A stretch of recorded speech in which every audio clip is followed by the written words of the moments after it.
Okay, so take two. I just tried to do this video and I ended up showing everybody my butt.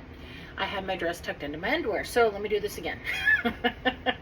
Made sure my dress is out. You know, I have filmed 4 YouTube videos. 2 of them I ended up showing everybody my butt. So those went in the garbage and they won't be posted. So you have to be careful. If you want to be fancy and wear a dress, make sure that nothing is exposed.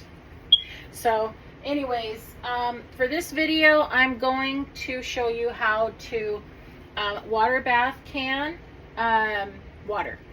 So you can either water bath or pressure can water for long-term storage. You can use mason jars like this. You can also use, these are spaghetti jars from the store. You can, if they have these bumps on the bottom, then you know that you can pressure can in these.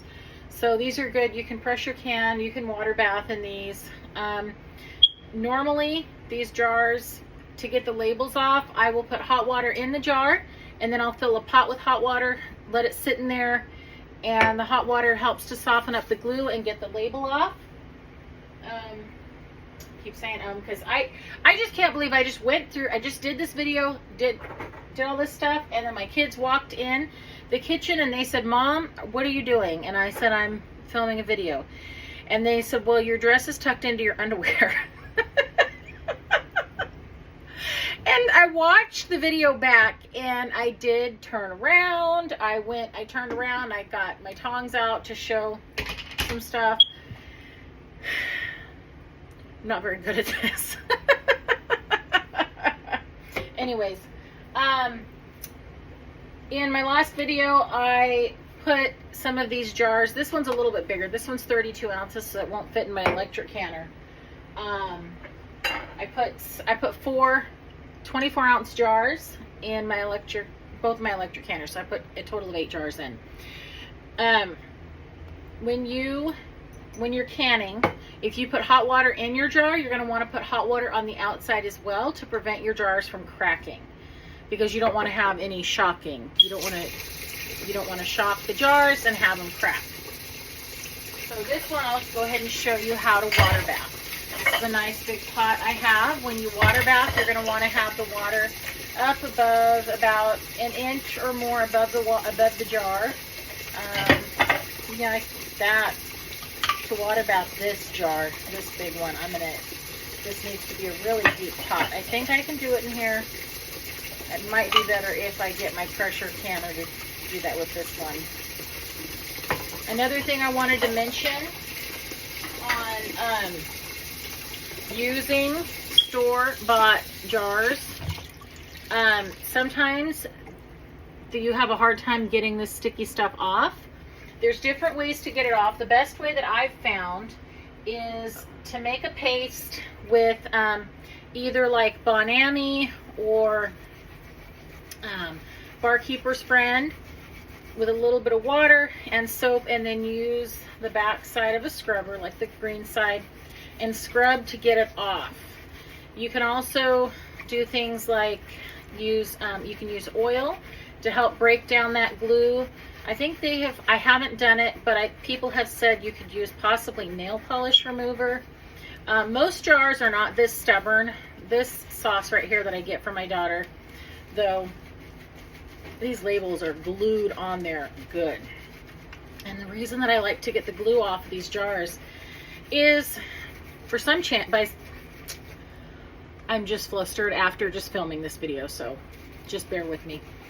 For some reason, when I go to pull a jar out of the cabinet, I have had the habit of, say, grabbing a jar like this that still has sticky stuff on it. You think, oh, it's not a big deal. Well, it'll stick as I'm pulling it out of the cabinet. Another jar might stick to it, and as I pull this out of the cabinet, the other jar that's stuck to it just drops and breaks. So I do like to get the sticky stuff off before I put them away, ideally. get the sticky stuff off, just use Bon Ami. It works really good. Bon Ami, Barkeeper's Friend, baking soda. Because if you just use soap and use a scrubber, you're going to end up getting this really, really sticky glue all in your scrubber, and that might just be the end of that scrubber, because every time you use it, you're going to get that sticky stuff all over everything and make a mess. But this typically works pretty good. Basically, these are my only jars that I have this problem with, and this is a green chili sauce that Lissa likes to get. I'm gonna make my own green chili and can some, but right now these ones I've got for her. She likes to use them to make chilaquiles with this sauce and stuff. So yeah, it's kind of hard to get the label off, but it just takes some elbow grease. That scrubber really helps, but I like to have my jars really nice and clean.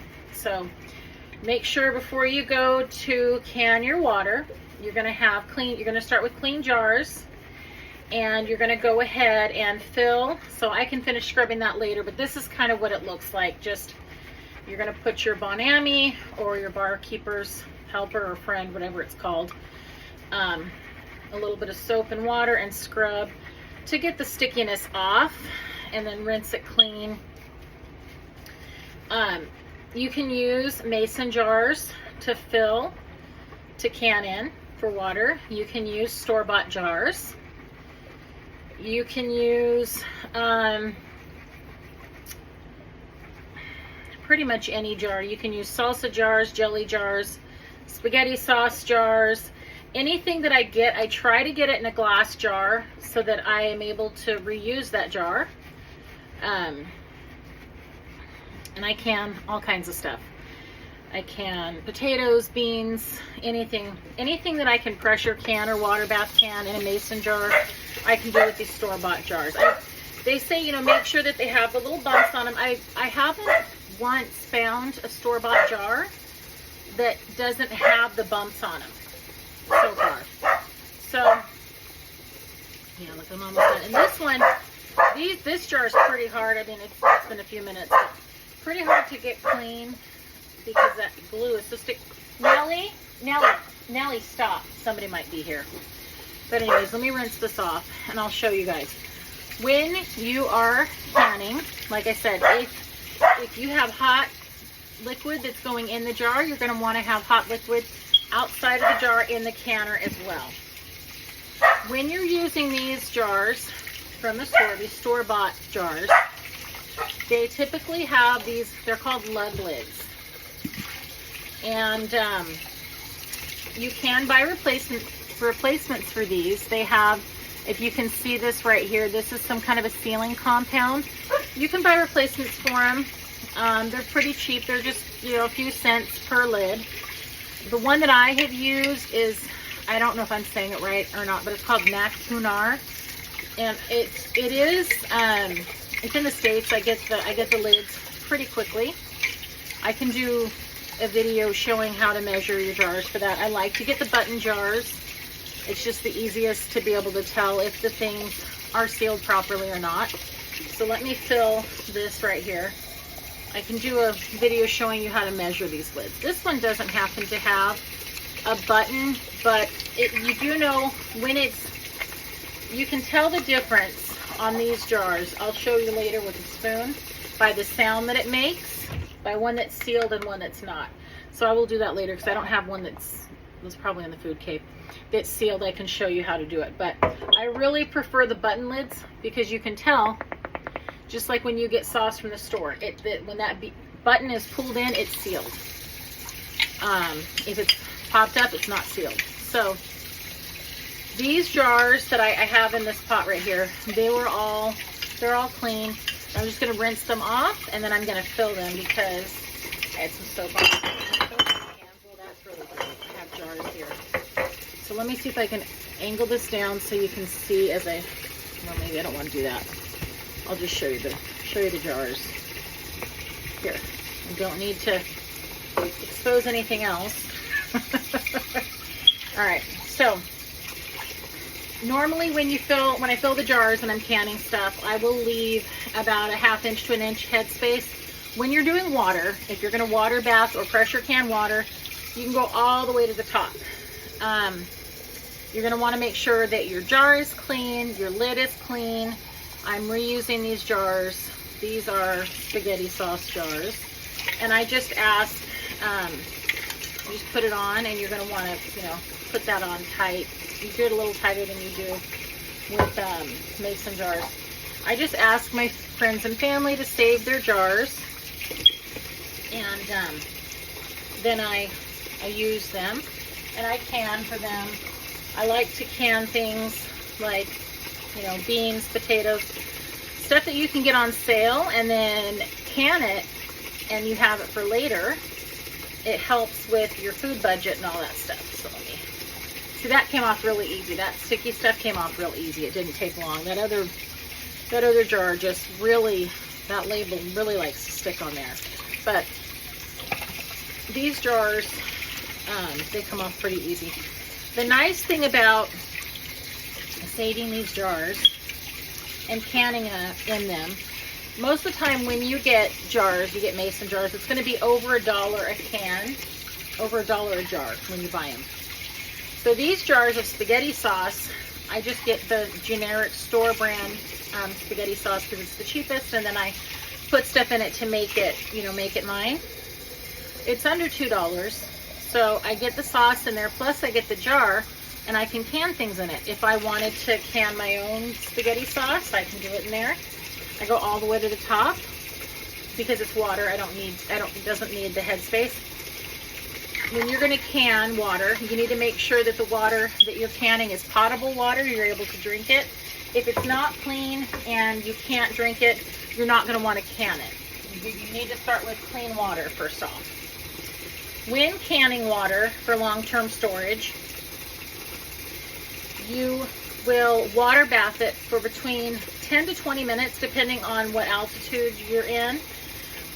We're in the valley, so I would only have to water bath it for about 10 minutes. The higher up in elevation you go, the longer you're going to have to water bath it. So, let's see, you start your timer in your water bath when you're at a rolling boil. You'll start the timer. Once I'm at a rolling boil, I'll start the timer for 10 minutes, let it boil, and then after 10 minutes, turn it off, let it sit, just wait till it, stops boiling, and then I can pull the jars out and set them on a clean dish towel so that I don't shock the jars going from a hot environment to maybe cold counters. So I probably don't have this, the camera's not angled just right. Let me see if I can pull this back. I'm not the best at this. I'm still learning. So, like I say, I've filmed 4 YouTube videos. 2 of them, at one I had my my dress and my underwear, and the other one I set the camera down. So let's see if it goes all the way up. I set the camera down away from me while I worked in my chicken coop, and I didn't realize that the angle that I had the camera at, you could see right up my dress and see my underwear. It wasn't a really short dress, and I didn't have the camera down really low. It was just at the right angle. So let me see here. In this pot, I need to take the label off of this one. Let me just let this one soak.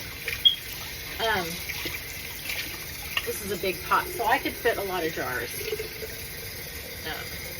I really should set these hot jars on a dish towel right now. I need to get better at this, placing my tripod in the right spot, and so you can see what I'm doing with the jars. I'm going to have to get better at editing. I don't know. It looks crazy. But, yeah, I had to film videos for school during my Ed TPA, and I had to learn how to edit those to submit them, but I don't really know how to edit and put them together really well, so I'm going to have to work on that. So earlier I was trying to go from recording this way, with the front-facing camera, to flip it around so I could show my pressure canner. I don't know how to do that, so I'll have to stop the video, and then flip it around. And I'll have to have my daughter help me, show me how to do all this. I'll fill all these jars. Just has a little bit of sticky stuff on it. But it's a good idea to water bath some water so that you have some, say, you know, if there was a lot of rain and there was a little bit of flooding, your water system might become tainted and you can't drink it. That's happened at the school that my husband works at. There was a lot of rain, and from the dairy nearby, it leached some of the fertilizer and the animal waste into the water systems, and the kids couldn't drink the water, so they had to shut the school down for a week or so. So they got things fixed, and they got, you know, water there for the kids. Or if, say, there's an earthquake and the pipes, you know, the pipes could break underground, and then that messes up our water system, or, you know, anything could happen. Or they shut down your water for a day to do some work. It's nice to have some water on hand. So you're going to start with nice, clean, potable water. You're going to make sure your jars are clean, and you're going to make sure that you fill the top. There's no nicks or chips or anything like that. And you make sure that the lids that you're putting on, that they are also free from defect, and that they have some sealing compound. So I do use these lids maybe 2 or 3 times, and then I go ahead and get a new lid from the website that I talked about, just to make sure that the lids stay, that they work, because you don't want to have any failures. So yeah, the water you put in here is clean, but some people will just fill water and put it on their shelves, and sometimes that water can get stinky. When they go to use it, it can smell kind of sulfurous. So there is stuff in our water that could potentially, just as it sits, you know, it's not, you wouldn't want to drink it or use it. So Nellie, so I forgot to show earlier when this hasn't soaked in water. I'll just let this, I just won't do it this time, but I'll soak it in water first when I take the label off. But I will use this also when I go to scrape off the labels. That helps as well. Most of the time, these jars that I have from Target, the labels just come right off after soaking them in water. So I'll stick it in here. That label will come off. It's in the hot water. So I'll put all my jars in here, and I'm going to fill this with water. It's going to go over the top, not over the top of the pot, but over the tops of the lids. And then I will turn it on. It will heat up, get it to boil, and then let it boil for 10 minutes before I turn it off and remove them from the pot. It's a nice big pot.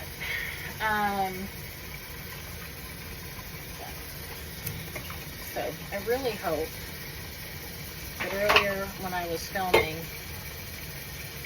that my brother didn't walk in and see my dress and my underwear. He might have.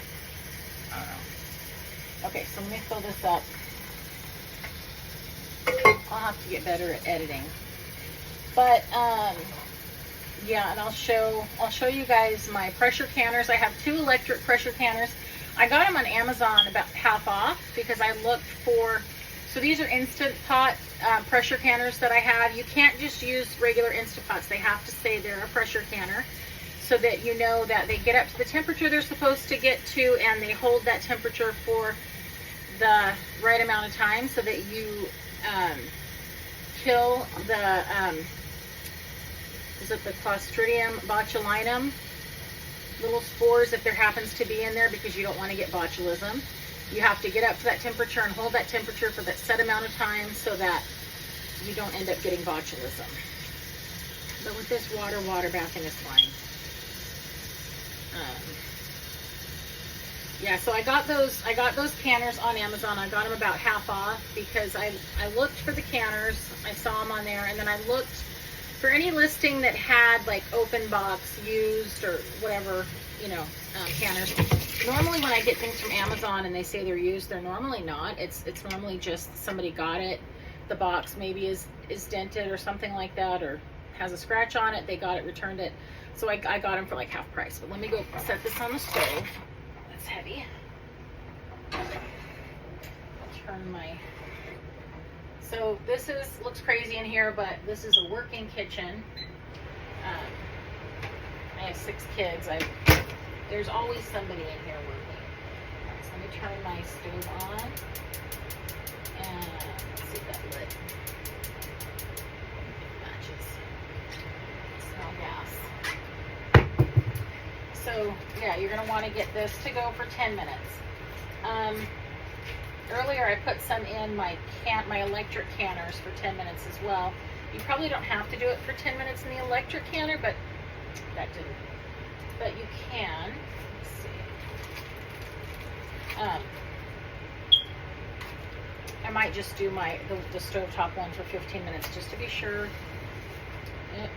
Dang it, this fan is making this go out. Hold on. I'm not the most professional. Let's see here. But you know, I just want to teach people what I know. And there's people that like to learn from people that aren't so perfect, like people like me, you know? I'm not so perfect. Alright, here we go. Let me turn this on. Get it lit. Okay. And let me get a lid for this. I think this is it, this giant lid right here. I believe this is it. So that'll, hopefully it will come up to temperature faster. So I'll get that going and I'll let it go for 10 to 15 minutes, and then when it's done, I'll take it out. When I take the jars out, these lids right here, you're not going to want to you're not going to want to take your jar lifter and go like this, because you might end up popping this lid off. Then you can't just put it back on and set it on the counter and let it seal. It's done. You have to reprocess it or stick it in the fridge. You're going to want to be careful when you go to pull it out of your pot. Grab it with your tongs, pick it up, take it and set it down on a washcloth, let it cool. You're going to let it cool on something to prevent shocking, you know, so your jars don't shock. And when it's cool, if it's sealed, that button will get sucked in. If not, then you know that it didn't seal. You can recheck the top of that jar and see if there's anything wrong with the jar itself, or maybe it needs a new lid, or it just might need to be reprocessed. So anyways, that is the video on canning water. I'll make some more videos about canning some other things and talking about just canning with these store-bought jars, the lids that you need for them, and stuff like that. All right, talk to you guys later.